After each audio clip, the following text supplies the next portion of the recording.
Hello বন্ধুরা, good morning. কেমন আছো তোমরা? আশা করছি সবাই খুব ভালো আছো।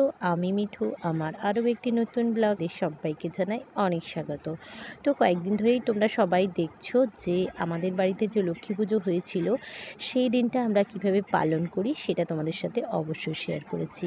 তো আজকে তোমাদের সাথে শেয়ার করব যে সবার আগে বলে দিই যে এই ভিডিওটা কিন্তু আমাদের বাড়িতে যেদিন লক্ষ্মী পুজো হয়েছিল সেই দিন। তো ঠিকঠাক টাইমে আমি এডিট এক্সপোর্ট কোনোটাই করতে পারিনি, তাই তোমাদের সাথে শেয়ার করতে পারিনি। তো চলো একটু দেখে নিই যে লক্ষ্মী পুজোর দিনটা আমরা ঠিক সকাল থেকে মানে রান্না বান্না খাওয়া দাওয়া যেগুলো হয়েছে তো সেগুলোই তোমাদের সাথে শেয়ার করব।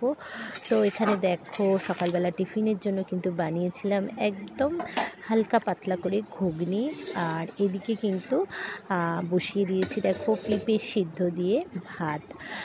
আর এখানে কিন্তু বাকি আছে আমার এই রেসিপিটা বানানো, যে রেসিপিটা কিন্তু তোমাদের সাথে আমি অনেকবার শেয়ার করেছি।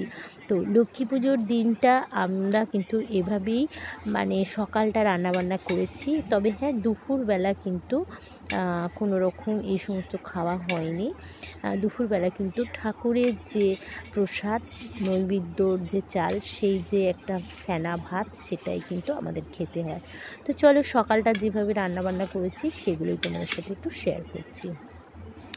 তো দেখো এখানে কিন্তু পনিরগুলো বেশ কিউব করে কেটে নিয়েছি, আর হালকা করে একটু নুন দিয়ে দিলাম যাতে একটু সফট হয় পনিরগুলো বানানোর সময়।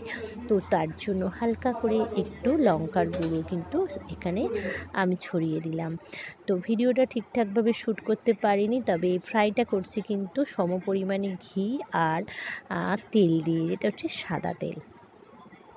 আমি কিন্তু এভাবেই পনির বানাই। তো দেখো ঘি আর তেল দিয়ে কিন্তু হালকা একটু সেলো ফ্রাই করে নিয়েছি। আর রেসিপিটা যেহেতু তোমাদের সাথে শেয়ার করেছি তাই পুরো রেসিপিটা কিন্তু তোমাদের সাথে শেয়ার করলাম না, যেহেতু লক্ষ্মী পুজোর দিন মানে সবটাই ভেজ, তাই কীভাবে বানিয়েছি চলো। আর আমি যখন পনিরের রেসিপি বানাই তখন কিন্তু দেখো এই মশলাটাই কিন্তু আমি এই কাসুরি মেথিটাই কিন্তু ব্যবহার করি। ভীষণ ভালো এটা, আর অনেক দিন পর্যন্ত থাকে, একদমই খারাপ হয় না। তো দেখতেই পাচ্ছ এভারেস্ট যে একটা মশলা কাসুরি মেথি, তো সেটাই কিন্তু আমি ব্যবহার করি, প্যাকেট থেকে একদম বের করে নিয়েছি। আর পনিরটা একদম রেডি হয়ে গেছে। তো পনিরের রেসিপিতে কাসুরি মেথি না দিলে কিন্তু রেসিপিটার মজাই আসে না।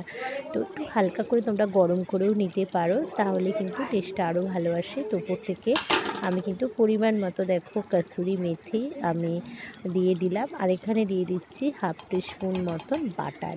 তো বাটারটা না দিলে কিন্তু পনিরের মজা আসে না। তো রেসিপিগুলো কেমন লাগলো অবশ্যই কিন্তু জানাবে।